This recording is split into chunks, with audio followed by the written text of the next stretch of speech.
ہم انسانوں کی مجبوریاں ہیں دو.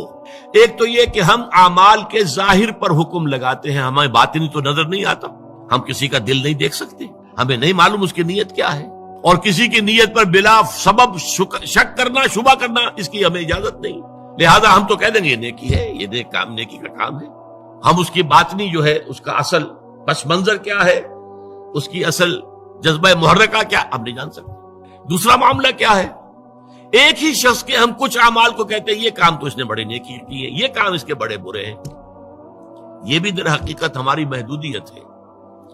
حقیقت کے اعتبار سے انسانی شخصیت جو ہے ایک حیاتیاتی اکائی ہے. دیکھیے اگر آم کا درخت ہے تو آم لگے گا، اس میں نیمبو کیسے لگ جائے گا؟ آم لگے گا، نیم کی نمولی کیسے لگ جائے گی؟ اگر آپ ایک درخت میں دیکھتے ہیں کہ آم بھی لگا ہوا، نمولی بھی لگی ہوئی ہے، وہ کڑوی کسیلی نمولی بھی لگی ہوئی ہے اور میٹھا آم بھی لگا، آپ کیا کہیں گے؟ کیسے انہونی سی بات ہے. تو شخصیت تو ایک وحدت ہے، یا اس کے اندر خیر ہے یا شر ہے. شر ہے تو شر ہی ظاہر ہوگا، چاہے اس شر نے اوپر کوٹنگ لے لی ہو خیر کی. بظاہر نیکی کا ایک عمل کر رہا ہے، لیکن اس درخت کا، اس کی جڑ سے جو شر کی غذا اسے مل رہی ہے، اس اعتبار سے اس عمل کے اندر شر ہے، خیر نہیں ہے، چاہے ظاہری اعتبار سے خیر نظر آ رہا. اسی طریقے سے جو شخص نیک ہے، اس کے عمل میں نیکی ہی نظر آئے گی، برائی نہیں ہوگی. البتہ اس میں ایک استثناء ہے، جو حقیقتاً نیک ہے، جو اس پیمانے پر پورا اتر رہا ہے. وَلَكِنَّ الْبِرَّ مَنْ آمَنَ بِاللَّهِ وَالْيَوْمِ الْآخِرِ وَالْمَلَائِكَةِ وَالْكِتَابِ وَالنَّبِيِّينَ إِلَى آخِرِ الْآيَةِ. جو شخص اس پر پورا اتر رہا ہے، اس سے بھی کبھی وقتی حالات کے تحت، وقتی اثرات کے تحت کوئی غلط کام سرزد ہو سکتا ہے.